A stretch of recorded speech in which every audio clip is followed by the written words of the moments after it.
What is up, all you people out there? This is Toffee Blues USA, your source for all things Everton American style.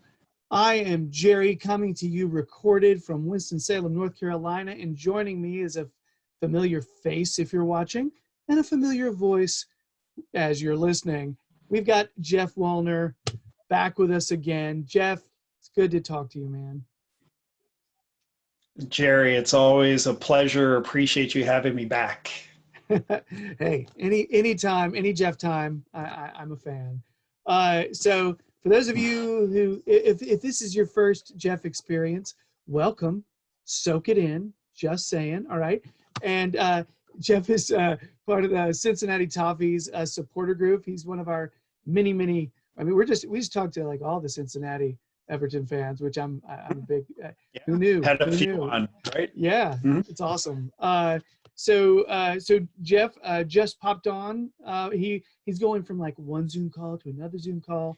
He's a guy in high demand. So I overbooked myself tonight. I double booked on a Thursday night.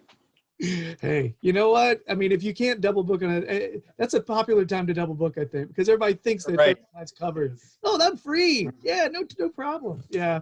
So, what did you have going on before this? If I'm going to be like super nosy. Well, it was Everton related, so it's appropriate. Yeah, no, I was fortunate enough to join a call with supporters group leadership from around North America. And we were fortunate enough to be able to speak to Jurgen Manka, who just joined Everton to head up their international strategy to grow Everton support and build the Everton brand worldwide.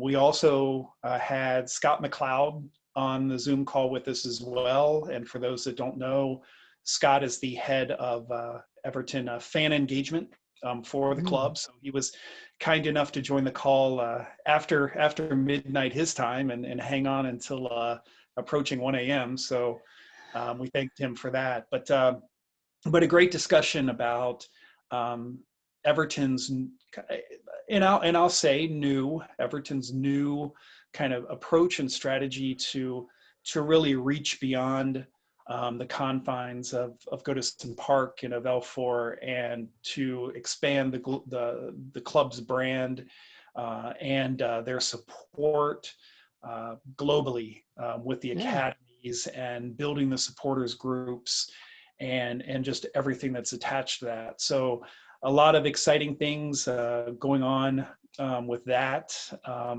And we were able to kind of pick their brain and learn from them, but they also took a lot of ideas from us as well. So again, that's what's great about our club, right? It's the way our club connects with their fan base worldwide. And that's something that makes us unique. One of many things that makes Everton Football Club unique.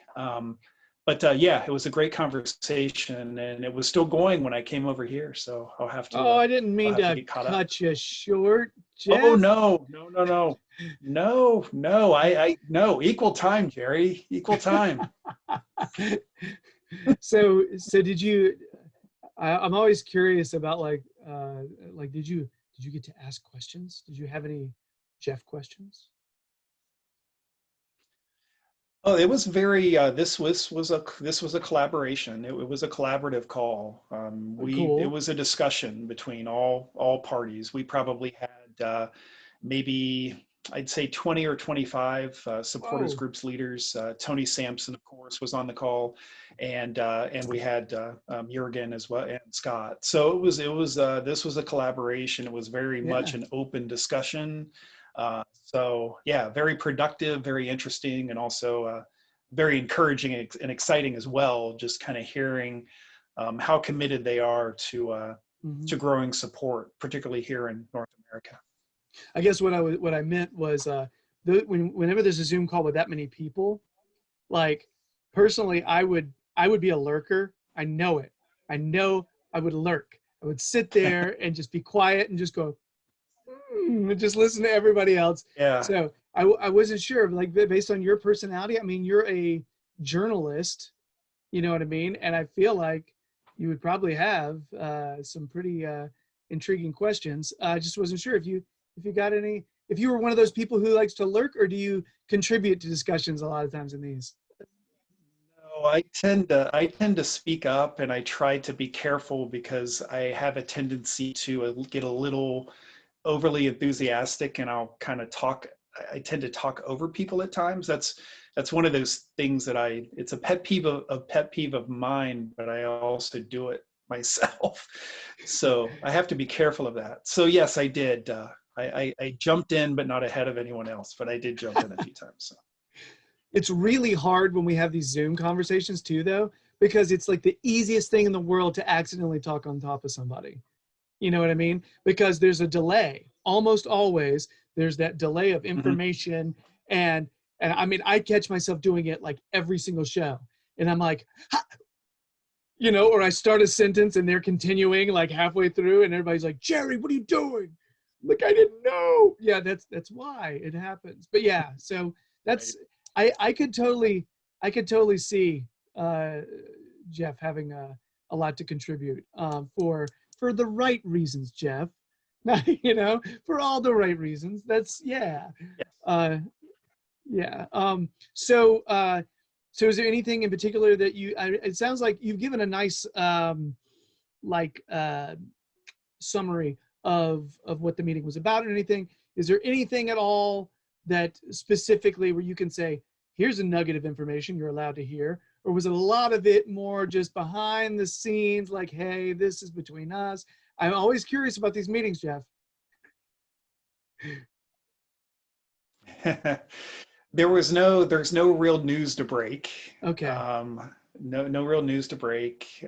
Also nothing that's really it was all kind of big picture, Mm-hmm. looking ahead, a lot of strategy and a lot of thoughts on just how Everton's kind of approaching this, because this is a rather new initiative to expand globally.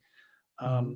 I didn't ask this on the call, but I think a big impetus for this is just the reaction the club has seen in Colombia with the signing of James, Yeah. and I think that was the big wake up call. You know, I think when Tim Howard was with the club, and we could go on and on about that, but when Tim Howard was with the club, I think, you know, Everton missed an opportunity there. But at that time, the philosophy of the club was a lot different, and we love that Everton is a provincial club. I've brought it up many times. It's one of the reasons that I was drawn to Everton, is their connection to the city of Liverpool and the connection to their fans and everything that's entailed with that. But I think the new Everton is kind of stepping outside those borders, and they see the benefit to the club of expanding the academies and expanding the brand and the support and merchandising and everything else that kind of goes with that to create new revenue streams and to grow talent, support, and just everything that you can take advantage of that's out there in the world, because it's a global sport. So you can't confine yourself to, Right. you can't be a club that confine yourself just to your local city, or your immediate fan base. So yeah, it's exciting to see them doing all of this, and to kind of buy into that philosophy, because we're going to benefit here.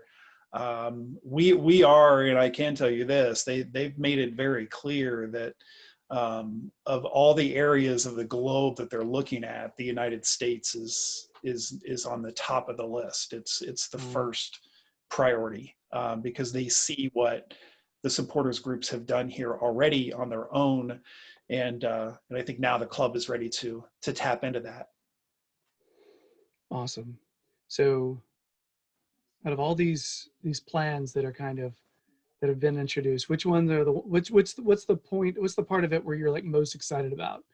You know, is it those soccer schools that are going to be popping up all over, or what part of it do you think like, okay, this is the part that I'm most psyched about? Well, I think I'm excited about one, and this is no big secret at this point, is that the club wants to get back here to play. They want to get back to the United States for a preseason tour. That is a priority for the club. It was in the planning stages before COVID hit. It will be in the planning stages as soon as we come out of this. And they've also made it clear that they want to maintain a presence, and that could be something as simple, as large as a preseason tour of matches and maybe a fan fest that's attached to that, or it could be something as simple as just club officials coming to one of the cities where they have an academy and having the opportunity to engage with supporters that are in that city. So I'm excited about all of it. I'm just excited about the commitment the club has made clear to, and we saw it at Everton Live, that whole event, and the commitment they had to making our ideas a reality during that, and the connection that they want to have with the fans here. And they also made it clear that the Zoom calls are great, and they want to keep doing those because you can't just hop on a plane and come thousands of miles all the time. But they want to do both. They made it clear that it's awesome. Virtual, but it's also face to face. So Everton wants to have a presence here, whatever form that takes. They want to maintain a regular presence here, and that's exciting for anyone who supports Everton here in North America, and all the fans that will soon support Everton here in North America. I mean, I'm trying to figure out how it would hurt. You know what I mean? When you're putting those kinds of efforts in, you can only make the numbers grow. You know? Yeah. Correct. This is awesome. This is very cool news. Yeah. Okay. Yeah. All right. So, Jeff, anything else about? Oh, I wanted to mention Jürgen Manka. I want to make sure I say that right. Mm-hmm. Was watching a documentary with my sons the other day about Thierry Henry when he played for New York Red Bulls, playing in the MLS All-Star game. And it's like a short, I feel like it's only an hour long. And I was watching it with my family, and most of it's following Thierry Henry, prepping for this game. And out of nowhere, there's this new Everton presence, Jürgen Manka, right there on the screen in this documentary. Because it was the timing was so absurd. It was right after they had announced it. It was like a day later. I was like, what is this? Just the universe poking at me going, hey, see that? Hey.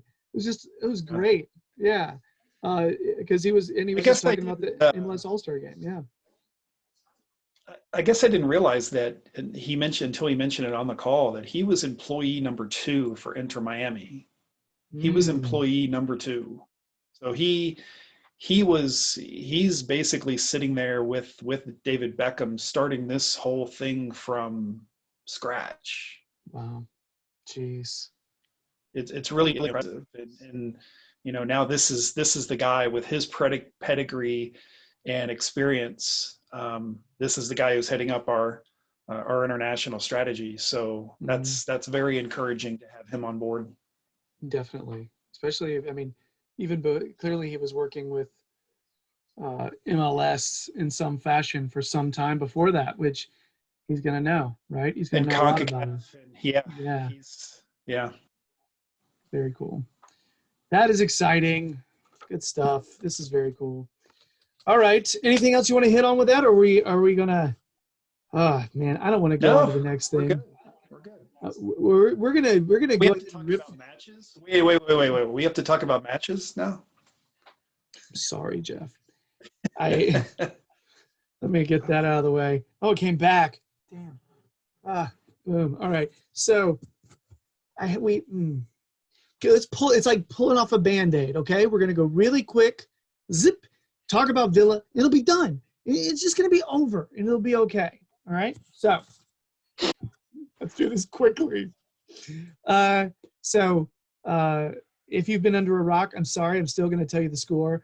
We lost 2-1 loss. I thought I was being pessimistic in predicting a draw last week. Who knew? That was optimism.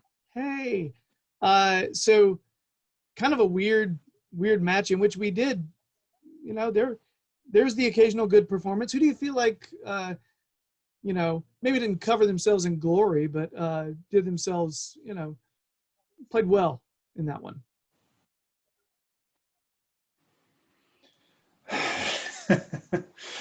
um,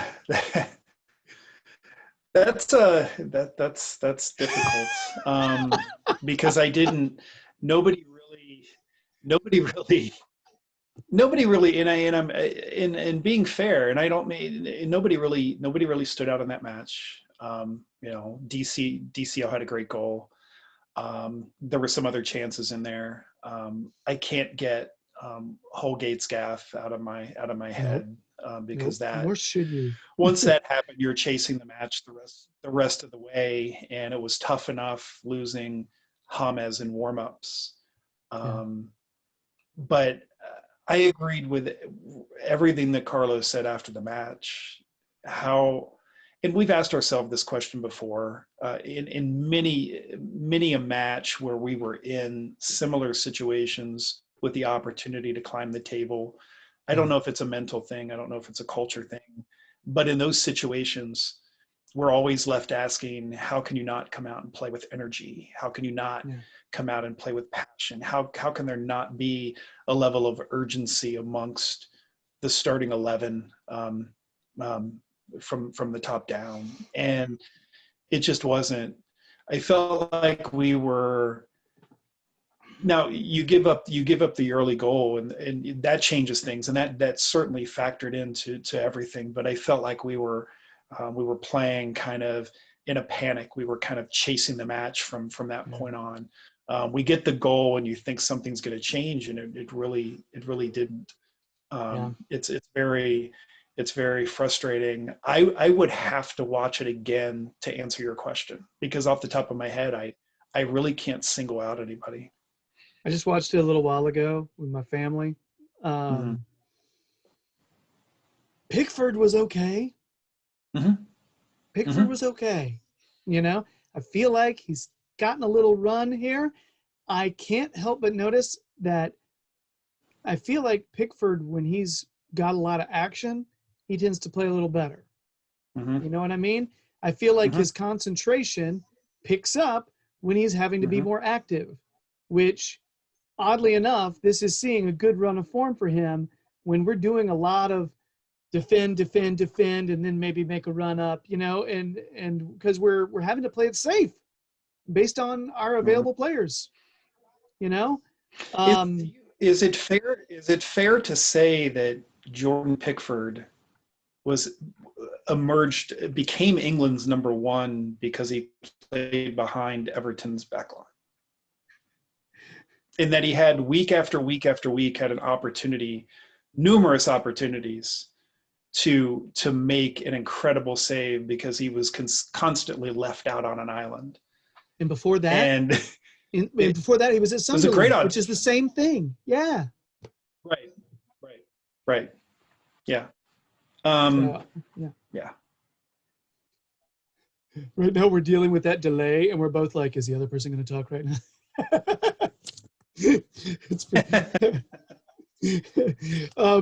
So I thought it was just we all just needed to take a breath talking about the Aston Villa match. Yeah.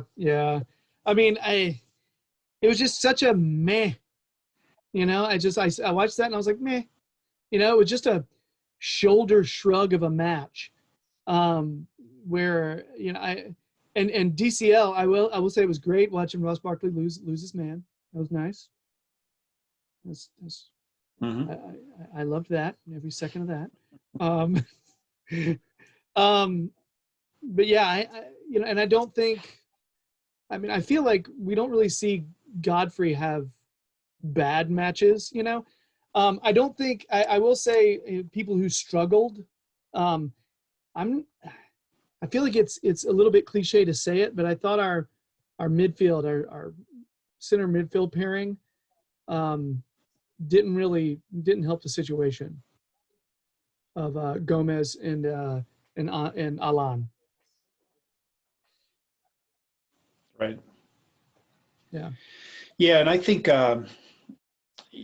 Gomez has been such an anomaly, such a great player before the injury, and then slow start after the injury, then had kind of a peak of form, but hasn't been really under Carlo. He really hasn't. He's not among the many guys who have kind of emerged and really improved under Carlo's tutelage. Andre Gomes is one of them that hasn't. I haven't really seen that from. Yeah.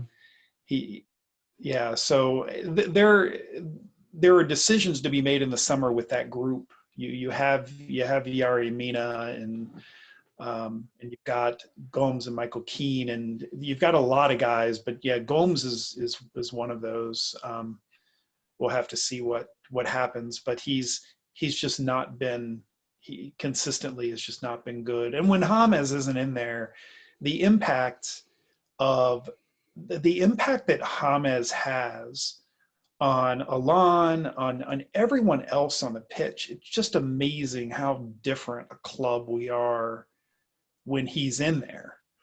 And finally, you think we're finally going to have our starting 11 with no surprises. We have the press conference, no surprises, right? Those are usually when they happen. Yeah. Somebody is fallen in training and tore their ACL. You get through the press conference, and then the team news comes out, and of course, you wait for that hour mark, and then you always cringe because you wait to see who got hurt within the 24 to 36 hours since the press conference. Yeah. And team news comes out, and you think, finally, we knew Decore was out, we knew Jibamin was out. Finally, though, we have the 11 we expect, and within minutes, James is walking off from warm-ups. You can't make it up, Gerry. You can't. Yeah. You just can't make it up. And you've trained all week with James. You finally are getting some cohesiveness within the squad because you have everybody healthy finally. And you're going into this match, you feel like full bore. And this isn't an excuse, but you lose James Rodriguez within minutes of the match. There has to be an impact there. Yeah. Not an excuse, but it's just another instance where if we didn't have bad luck, we'd have none. And so that was difficult, but that doesn't excuse some of the performances we saw out there. And I know Carlo didn't harp on that and didn't make that as an excuse. And what did you think of Carlo's response after the game? Because I think he's maintained a perspective throughout the season as he should. He's taken the right approach. He's been patient. He's talked a lot about the project. We all understand how expansive the project is that he inherited. But did you find it interesting, Gerry, that after the match, it was really the first time he called his team on the carpet. He was not pleased with that performance. I think that's the first time this year we've really heard him kind of take that where he was not pleased at all with their effort. Yeah. I'm always fine with that when a manager comes out and does that, because I feel like everyone needs that. I feel like too often we've had managers where we get the exact same thing, the same script from them every single post game, even though the same thing has happened. They're telling us the same. Yes. The same script that it echoes in my mind, and it's right. And it's refreshing for a manager to do it, but you don't want to do it too much, right? We're talking about a manager who is an excellent man manager, and he typically knows how to motivate. He knows that the players, need that hand on their shoulder, and he's done a really good job with a lot of players in getting the best out of them, building their confidence up. I think he's had enough. I think he's irritated. I think he's a little ticked off that he has to watch us every single time we try to go for it. try to press forward and actually play not as safe, we leak goals, right? And something that kills me, man, we don't have a replacement for Decore. That is the thing I feel like has really messed up our season. I see that as the biggest hole right now. Like, because if you have Decore in there, he can cover for a lot of these players that maybe don't have the speed as much, you know? And I that is the thing. Like when Gabami was coming in, like, and I was just like, oh my gosh, are you kidding me? He's going to be healthy, right? As Decore is hurt. This is nuts, you know? Because those are our two like big time athletes that can cover ground, right? And we just, oh man. But that's the thing that really gets me. But I'm fine with Carlo calling them out. Just it gets to a certain point where it's a little old if he does it all the time. I also think it's motivation for the players. I think he's button pushing, you know, with the players. Yeah, and you mentioned Decore. I think I underestimated. It wasn't until it was when he went down, my first thought was, how do we replace that work rate?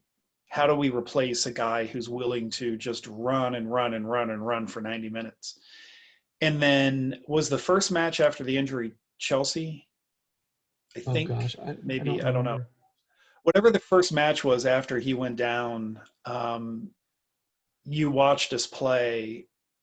And it was at that point where I was thinking, how do we get through the rest of the season without him? Yeah. I wasn't nearly as worried. I was thinking after the news came out that there's a way we could kind of mix and match personnel. We could kind of, you know, have a few guys kind of fill that, you know, that void. But then watching us play without him the first time, it was so apparent how badly we missed him. And we could talk about our depth, but we knew that going into the season. You can't.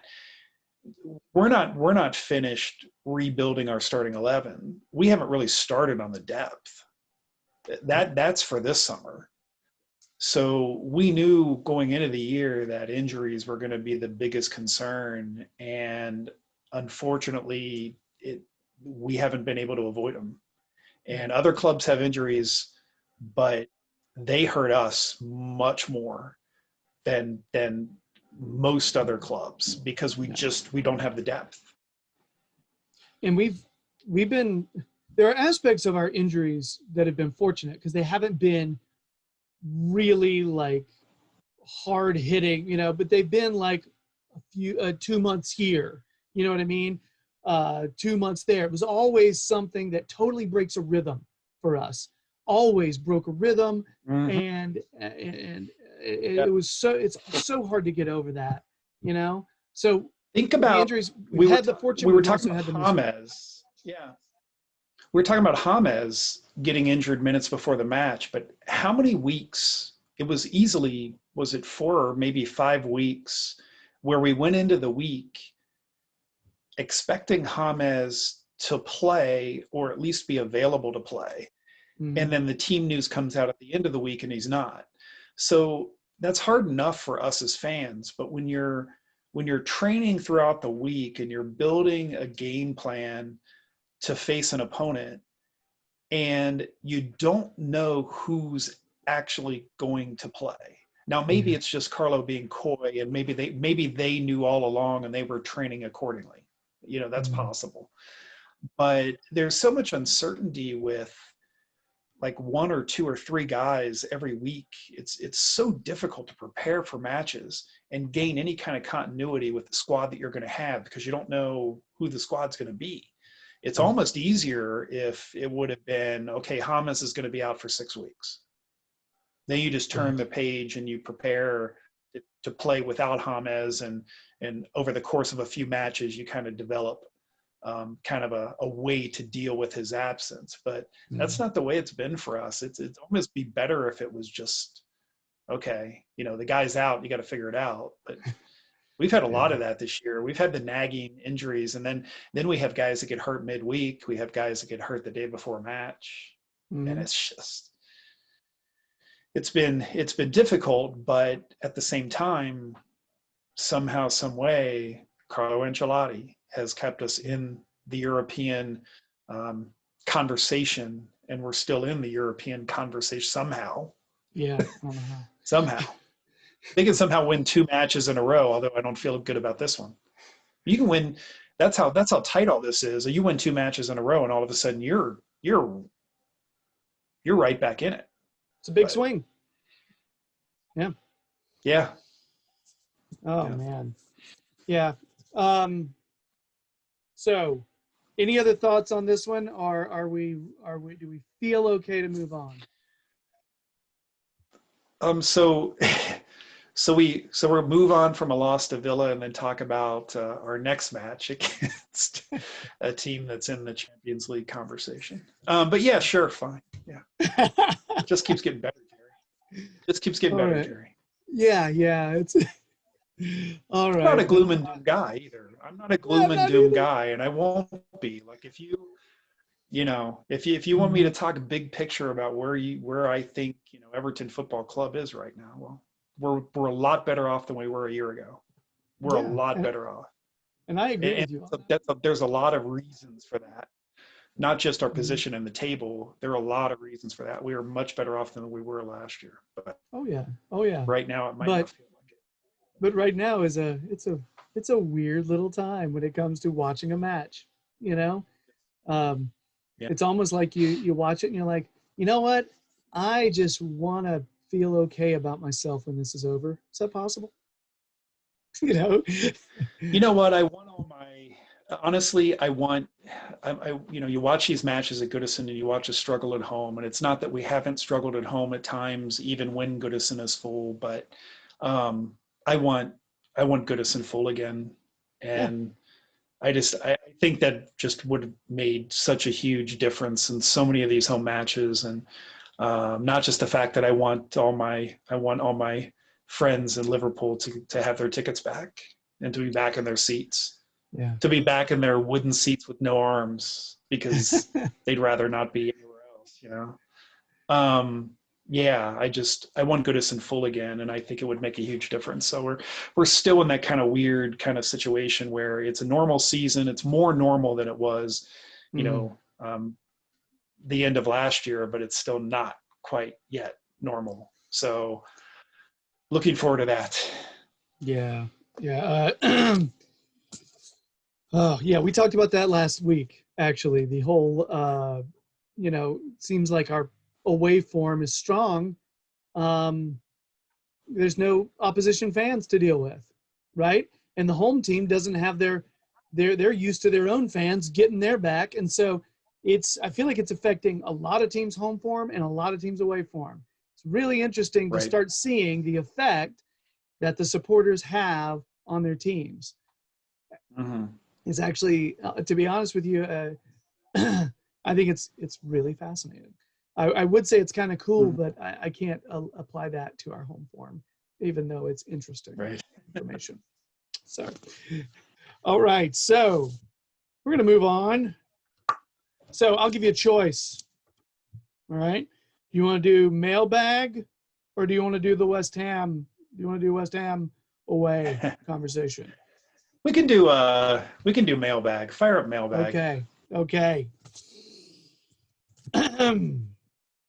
Well, I am going to start. I'm going to check. Someone sent me, Toffee Blues John, sent me the questions from Instagram. I'll rattle off a couple of these. I don't think we can talk long about them. One of them, Aiden K. Nil, just says hi. Hi. It's not a question. It's just saying hi. So, Aiden, hi. There you go. What's up, Aiden? Cheers. Cheers, mate. So, there's that. COVID, in this COVID era, you just somebody saying hi is it, it's a big deal. So yeah, it's like a virtual fist bump, right? Yeah, yes. There you go. I think Aiden thought I was going to pass by that one, but I didn't. Just saying.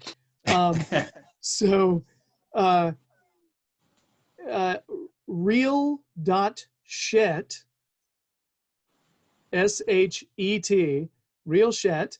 I remember you have the best name, like the mailbag names. You have some so good. great ones. And one of them did not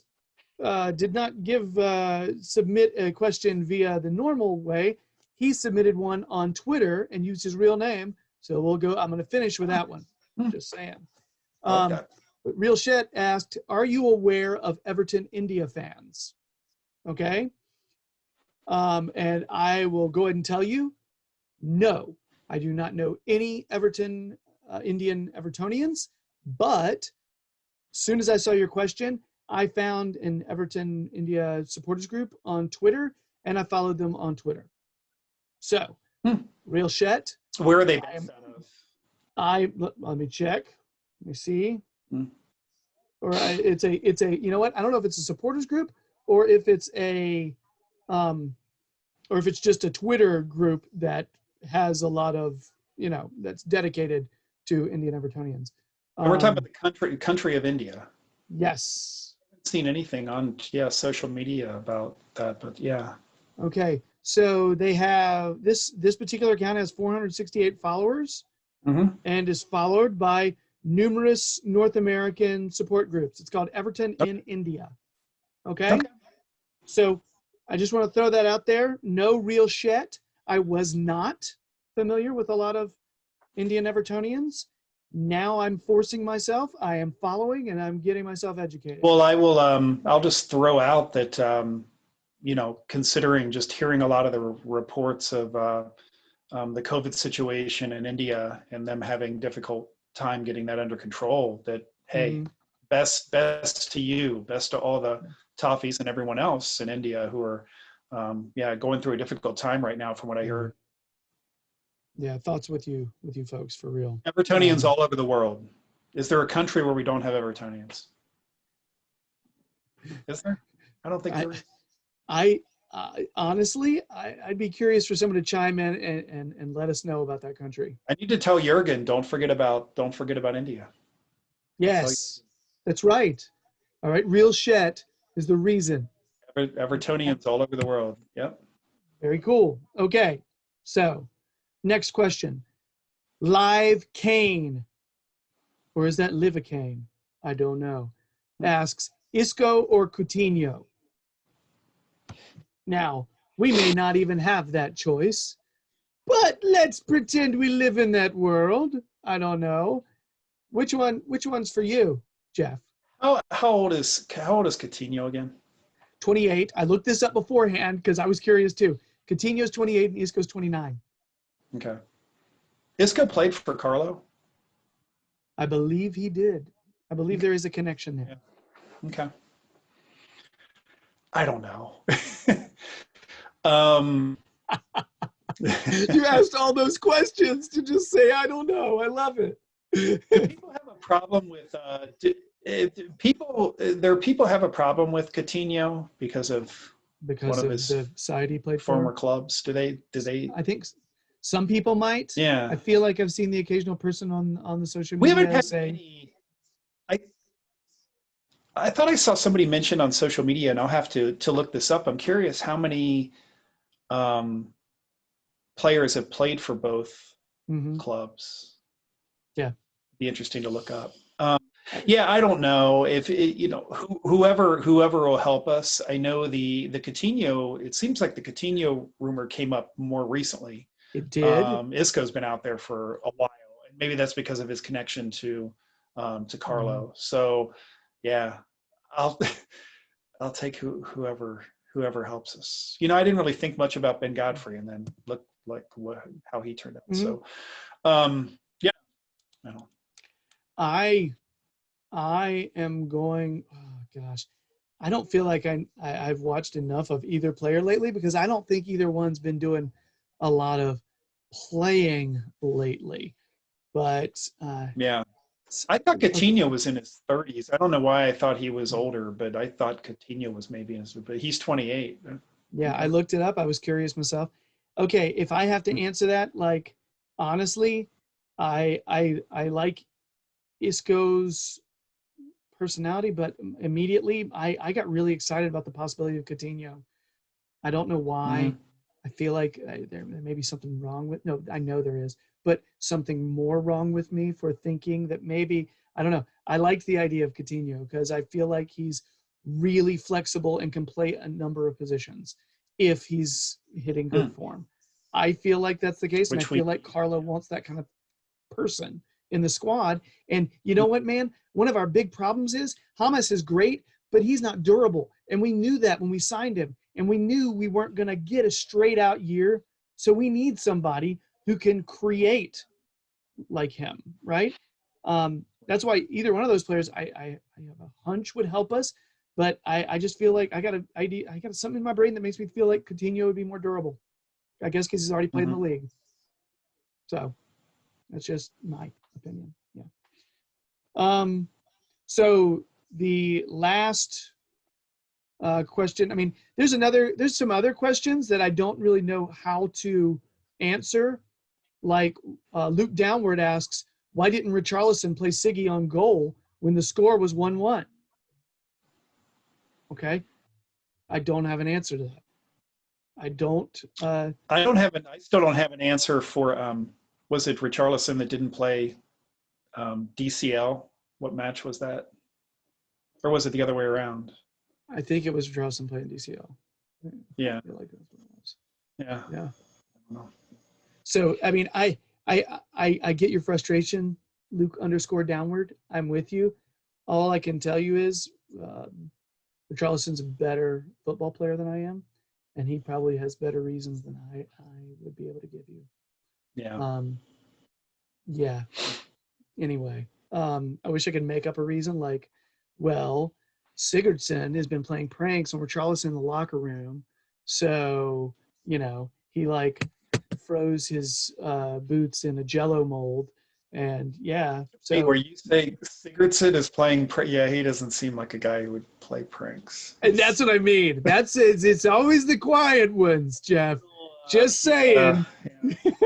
Yeah. So Luke Downward, there's your manufactured answer. It's because Richarlison is sick of Sigurdsson's foolishness. That's why. Right. Sigurdsson's been hiding his NBA jerseys from him or something. So said your pigeon dance doesn't look like an actual pigeon. Oh no. So next, right. another one. Somebody Sabi 141 talks about. I guess it's Yves Bissouma, one of the best in the league in his position. I know we have Alan, but I'd love to have him. Hey, I'm with you. I think that player is awesome. From Brighton. A great player. I like that guy. I liked him when we were rumored to be connected with him a few years ago. So yeah, I like him as well. I'd love to have him in there. I'd love to have another athletic pair of legs in there who can distribute and break up play. It'd be great. Max. That is a different.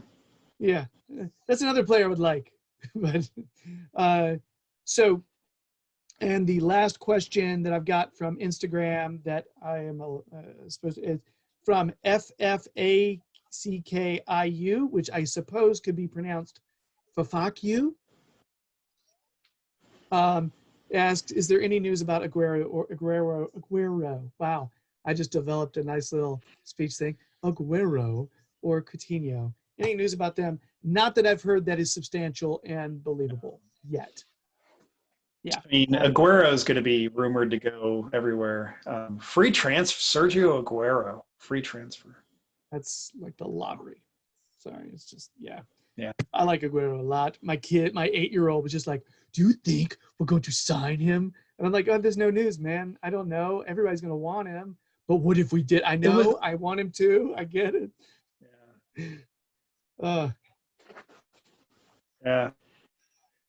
I liked Pep talking about Aguero after the match and after he had that great goal off the volley. And it was like listening to somebody like talk about their son. Like you could just see him, like his eyes, lit up. He was talking about him. And then who had the story just this week? Somebody ran a story, a UK media outlet ran a story about Pep doesn't like respect or value Sergio Aguero anymore. And it's like, what are you talking about? Yeah. Like, what are you talking about? That sounds yeah. like, But yeah. Anyway. yeah. I like him a lot, but I feel like he's going to want to go somewhere where he can get a little more consistent. He's going to want consistent playing time. Right. And I'm not completely sure exactly. I'd be curious how we're going to use him as well. You know what I mean? Like, right. I'm not completely sure. I'm sure we'd figure it out, but I think there are some questions. There are, and I do think Calvert-Lewin is a danger to score every single time we have a corner or a dead ball. He just is. So it's hard to put him on the bench with his pace and also what he does on 50-50s that are coming like goal kicks and everything. He's winning us the first ball often. So he just does a lot for our team. So yeah. On that right before that corner, I commented that we didn't have Yerry Mina, we didn't have Keenan there, and I'm like, I said something like, where are the heads? And DCL goes up and redirects that ball. Fantastic goal. And I think it was Jake Holton who actually just kind of turned around and looked at me. I'm like, I know. He's like, there's the head. Yeah, it was just a tremendous header. Yeah. There's a guy that just has come into his own under Carlo. The DCL. There's a guy that's come into his own under Carlo. Absolutely. I mean, we've seen it coming. But yeah. I had a similar experience to you watching the match today. I was thinking to myself, they showed a close-up of Godfrey on that corner. And I was like, oh, they're showing the close-up of Godfrey because we don't have any big center back in there who's going to attack the header and get us a goal like this. Because no Keane, no Mina. I thought the same thing. And then who knew Ross Barkley forgot he was part of a football match. And, DCL was able to get up there and put it, and their keeper was really low. So, we were lucky they had some slips, but it was still a really well-timed header. It was very nice. Cool. All right. So, next question. This is from Bowsy Toffee Tits, who did not go with it. That's the question from them on another show, didn't? Okay. All right. That's the one I was telling you about, man.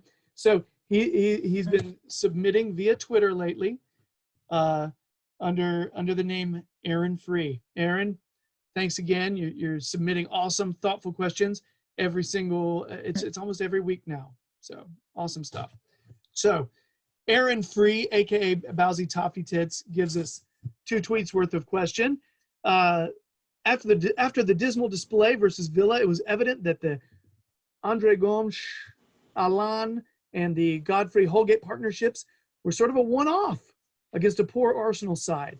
Do you think Keane and Mina should return and Godfrey move to the right for the next match?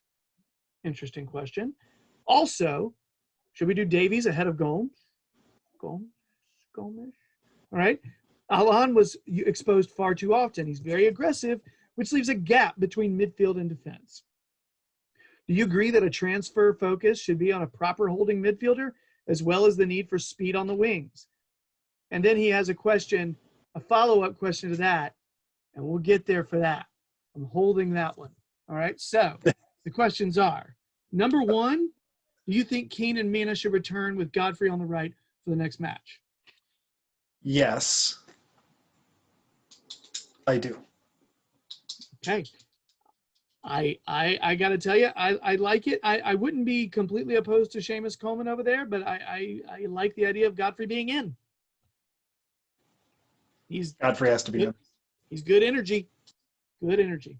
So, also, Tom Davies ahead of Andre Gomes? Yes. I agree too. Bowsy Toffee Tits, Aaron Free, you are on a roll. We really not a lot of disagreement here. Next, do you agree that a transfer focus should be on a proper holding midfielder as well as need for speed on the wing? Absolutely. Yes. Um, Yeah. Yes. Among other things, but yeah. yeah, I do feel like not being in a position when a player like Decore gets injured, where we don't, where we feel completely like naked. You know, I, having one player get hurt shouldn't change our entire style of play as much as it does. You Yeah. know, one big injury. So I do think, I'm not sure if that's the main focus for me. Like I'm a big fan of a right back, the need for a right back. But we do have more makeshift right backs than we have makeshift center mids that can cover for Decore. You know what I mean? Yeah. And if you're talking about more of a midfielder like Alon, I feel like Tom Davies is not too is a similar type of player as Alon. You know, so you almost have, and I don't know if they're like for like necessarily, but they're more similar than Decore is to anyone else. Of the three new signings that have gone down to injury, Alon was the easiest to replace. Is that fair to say, you think? I agree, dude. Well, I mean, it would be because we're really struggling without Decore, and we see what James' impact is. Yeah. And that's nothing taking away. That's not taking away anything from Alon. I just think we have Tom Davies and we have ways to kind of cover Alon. We don't have a replacement for what Decore brings, and we don't have a replacement for what James brings. Very true. I'm in agreement with that. What about some speed on the wings? We thinking we need some. We need speed. Yeah. We need speed everywhere. We're such a stagnant club, and part of that is just appearing to be kind of unsure of ourselves with the ball. We don't seem to be comfortable with the different combinations of players that we've had. But man, we just move at just a molasses pace. We don't pass the ball decisively and quick. We're always taking that extra touch to kind of consider what we're doing. We're not anticipating our next move before we get the ball. We just aren't a quick, decisive club. I watch us play and I'm always like, go, like move, pass the ball, move. You know, they do it in training. You know, in training, it's probably like boom, boom, boom, boom, boom. And they get into a game and they get the ball at their feet and they take an extra touch and we need speed. We need speed and decisiveness.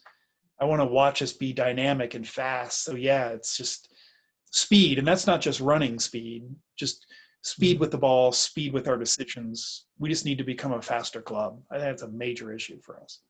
Yeah, I put that speed in like several categories the way you're describing it. You know, I look at speed on the wings, but without a little more speed in the middle. Every single time we go forward, we're going to get exposed on the way back, right? So we need that Decore type player to make sure we don't get exposed when we use that speed going forward.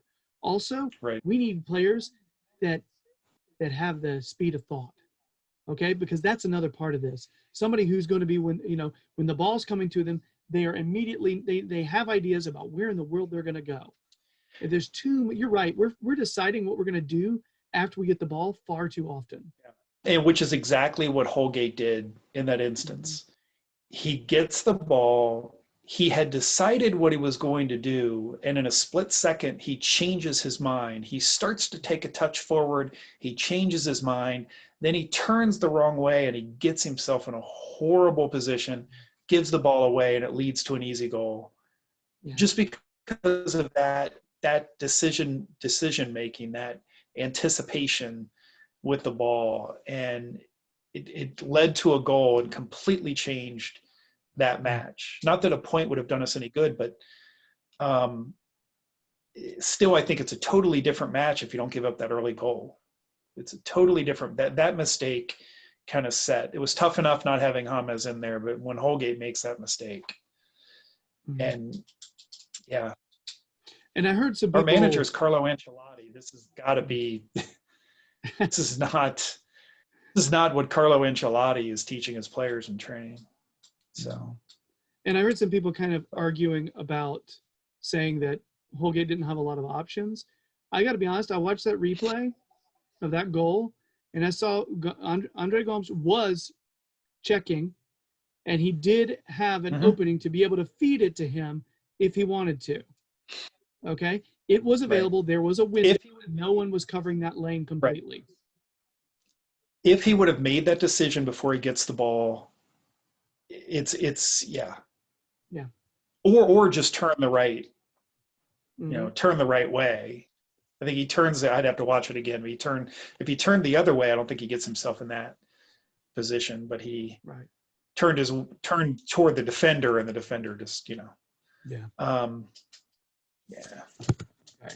So basically, Bowsy Toffee Tits, Aaron Free. Aaron, good questions. You sound like a big bag of right tonight. Okay? Congratulations. Pretty much we're all in. Send us all the questions you got. We're probably going to agree with whatever you got.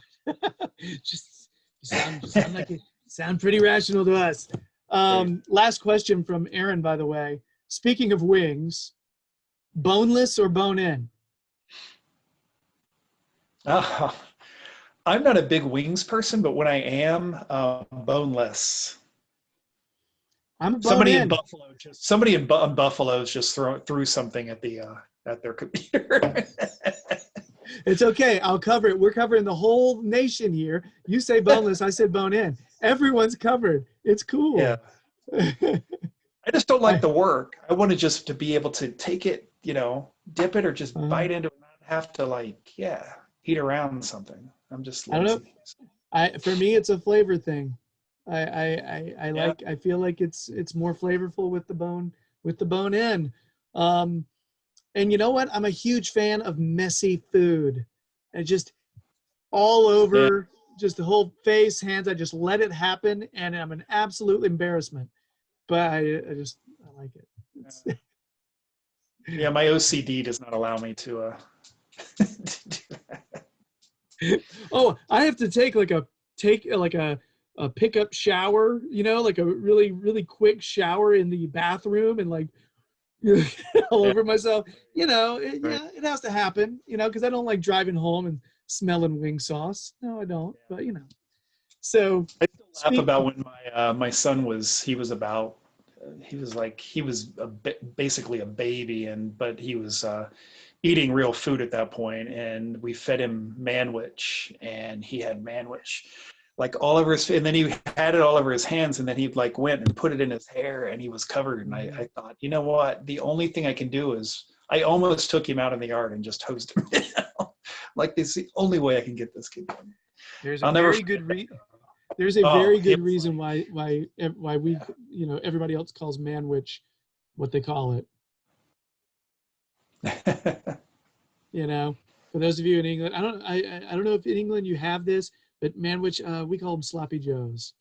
And basically, if you've ever seen the Adam Sandler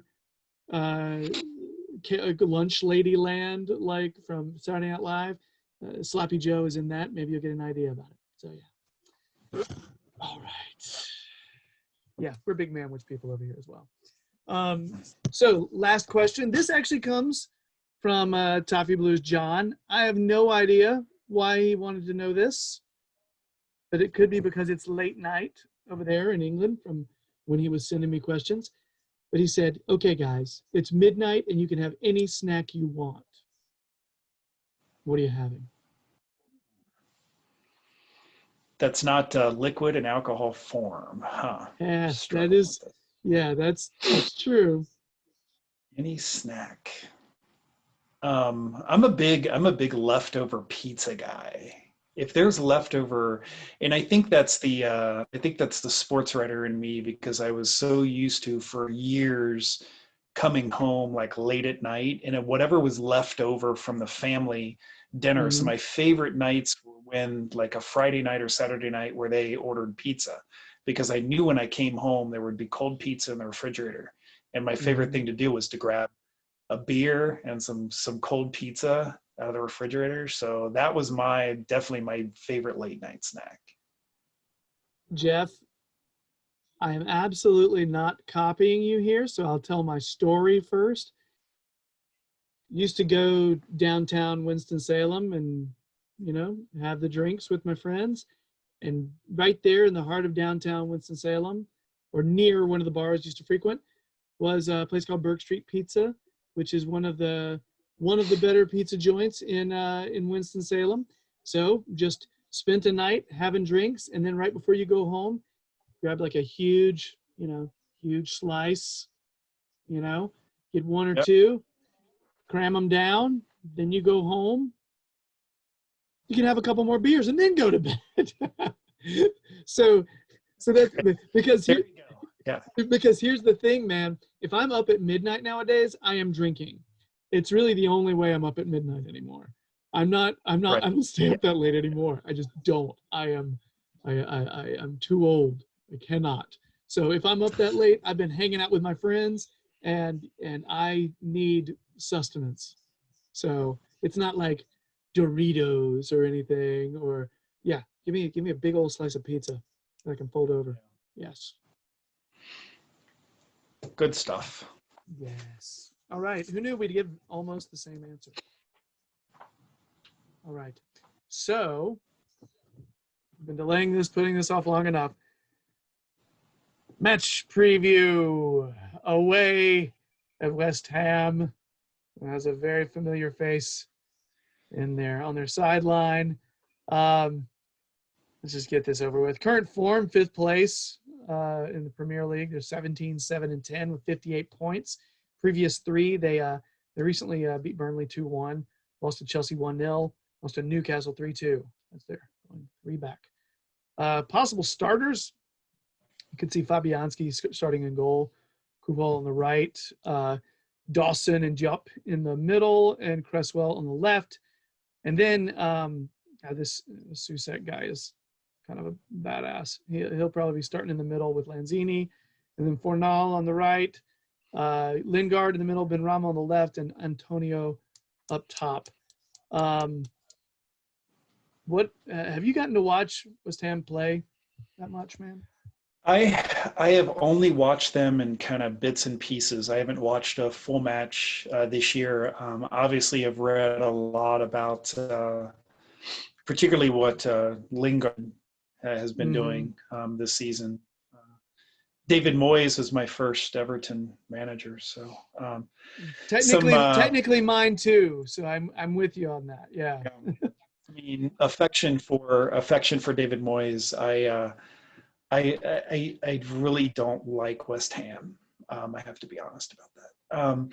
And it's even more frustrating this year, kind of seeing kind of our progression, but the fact that they've been right up there with us, and now they're 6 points ahead.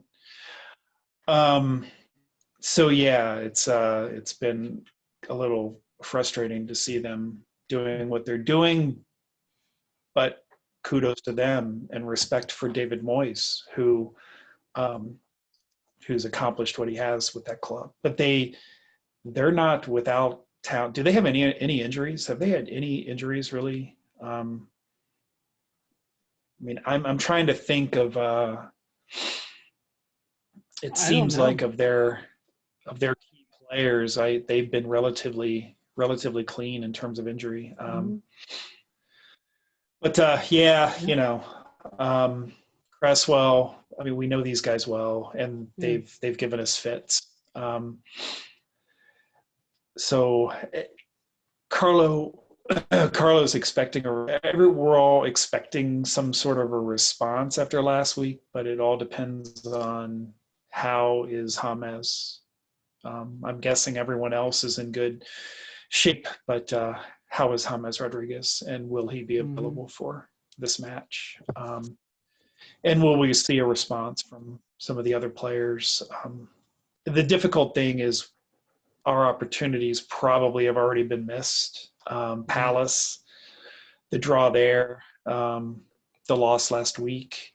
So a draw doesn't really do us any good, and that's really all I optimistically see us maybe getting out of this match.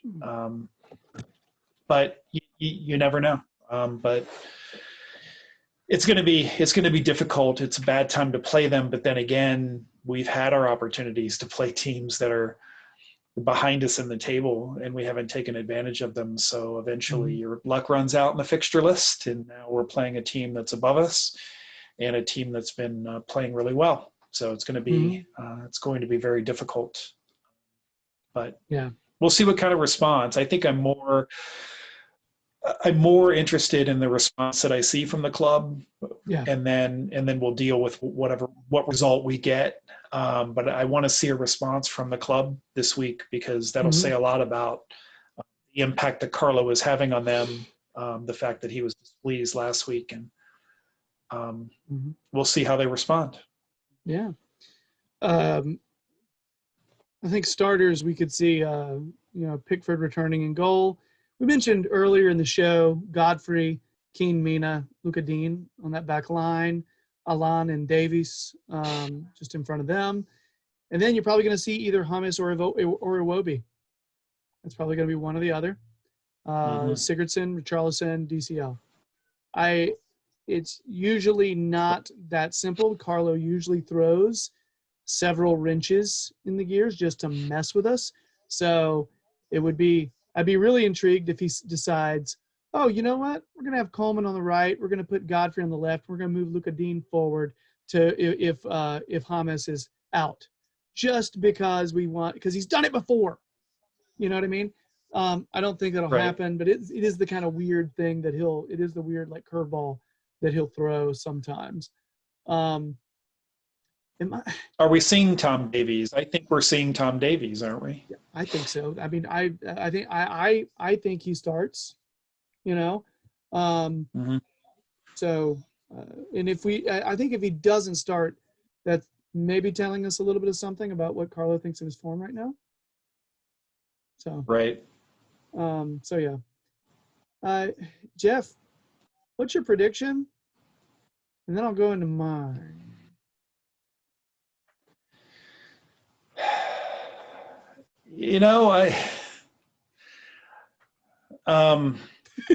See, I don't want to be, well, I don't, because I could say I'm trying to think of if I'm optimistic, which for me, optimism would be we get a point out of this match. But I'm trying to think, well, if it's a point, how many goals are we looking at for either side? The pessimist to me says 3-1 West Ham. The optimist to me, maybe I go, maybe it's 1-1. It'd be hard to keep them out of goal. But Pickford's playing at a high level. If we kind of mix up the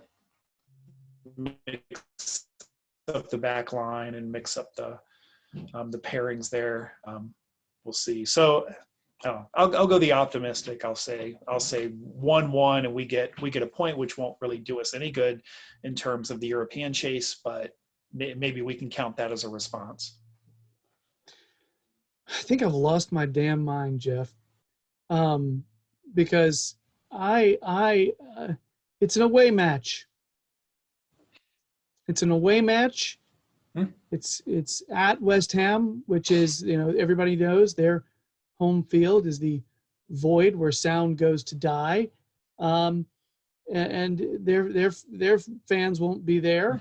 One of the things about Everton this season is they have been ridiculously inconsistent. We can't predict them. I feel like I'm gonna pick a win on this one, man. I just because every single time when we're supposed to win, we screw up, and when we're supposed to lose, we dazzle, or we find a way, or someone scores with their ass and we win. It's the weirdest thing. I don't get it. I'm optimistic. I don't get it. It's just because this is such a weird team. This is such a weird group, and you never know what we're gonna get. And so yeah, I'm picking a win.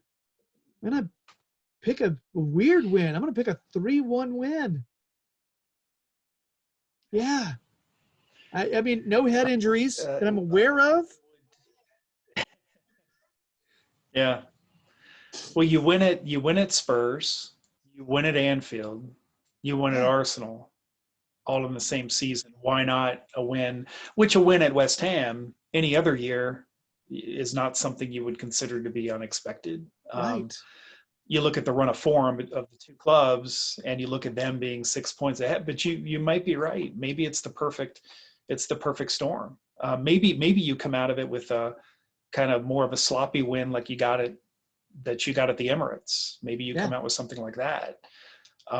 But yeah, I hope you're right. I'm not comfortable being a pessimist because I'm typically not with Everton. I know. And you would think it's the nature.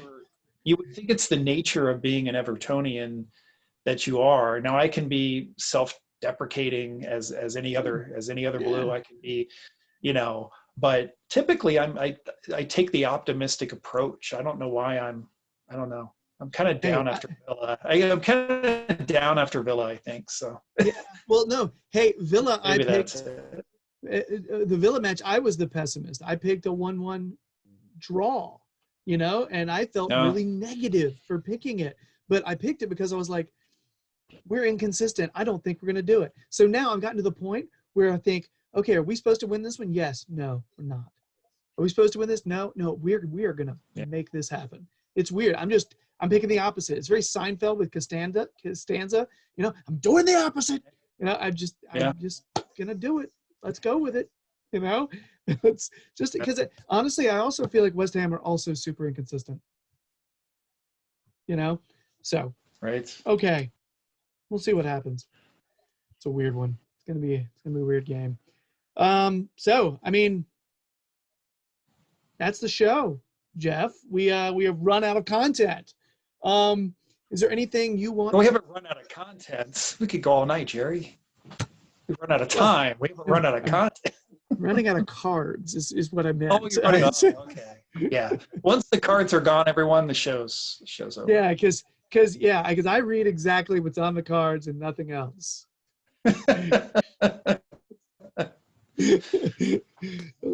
Prompter is turned off. Gerry's like, I'm out. I'm Gerry Gibson. The question mark at the end, like Anchorman. Signing off. So is there anything you feel that you need to plug at the end? You want to make sure we mention everybody? No, I don't. I'm trying to think. No. Just excited for fans to get back to Goodison Park. I'm excited.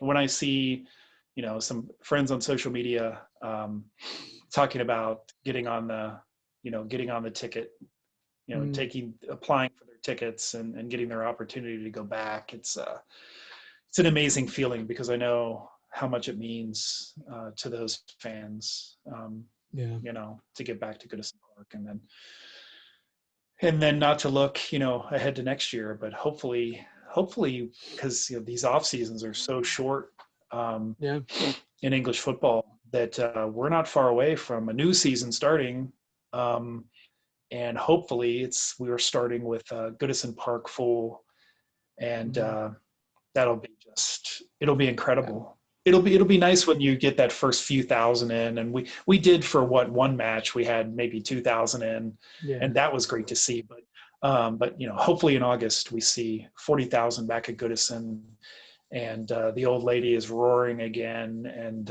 it's a fortress again, and that'll be great. So there's so much to look forward to. I mean, we talk about gloom and doom, but there's so much this is such a great time to be an Evertonian. It really is. I mean, we're kind of limping to the finish line in this season.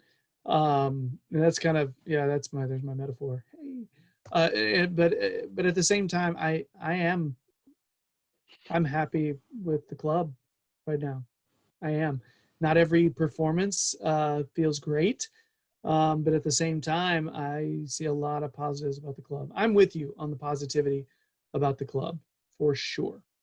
Complete agreement on that. And it's all the way around. I mean, you're seeing more and more Evertonians connecting worldwide. So really good stuff. A lot of positive stuff happening. Jeff, thanks so much for being on, man. Anytime, Jerry. It's always a lot of fun. Always a lot of Yeah, fun. good to talk to you. Have you been able to catch any of your season ticket with FC Cincinnati yet? No, I'm going to miss the first match because the first match at the new stadium because I'm going to be out of the country. Um, Mm-hmm. but I don't know how they're going to kind of divvy up tickets because they're only allowing roughly, I think, 6,000 or 7,000 in the stadium to start. Mm-hmm. So I applied for the second and the third matches. So maybe May 29th, maybe it'll be my first one. But we did the season ticket tour over the weekend, Mm-hmm. and we're able to see our seats and kind of walk around. That stadium is incredible. It's magnificent. It's one of Mm-hmm. the Gorgeous. premier American soccer stadiums in the country. It's just, yeah, it's It's amazing. beautiful. I love it. They I need to love it a lot. fix the club. They just need to fix the club. Fix They're the working club, on it. and yeah, I they're see. I working feel on it. like they put a ton of work into that roster in the offseason. And it doesn't hurt when you Yeah. draft a nice little Wake Forest player to put up on the wing. Just saying. Calvin Harris. Yeah, Yeah. Yeah. he's been I good. like. He's been good. I got to watch him play a lot for Wake. So yeah, take care of that guy. Yeah. Yeah. All right. Well, very cool. Well, I'm gonna go through my ending spiel here. If you're digging what you're seeing, please subscribe to the Toffee Blues podcast and the Toffee Blues YouTube channel. We'd really appreciate it. If you and also please follow the Toffee Blues on Twitter, Instagram, and Facebook. Heck, they probably have a TikTok now. Why not? Why not? I signed up for it. I feel like there's an age requirement on TikTok, and you're not allowed in after a certain time. So I like most of the videos. It's probably good. Yeah, I shouldn't be there. It's just one of those things. Like you've accidentally wandered into the women's room. I have no business there. So yeah, just saying. Anyway, but there's probably a TikTok, so get on that. Why not?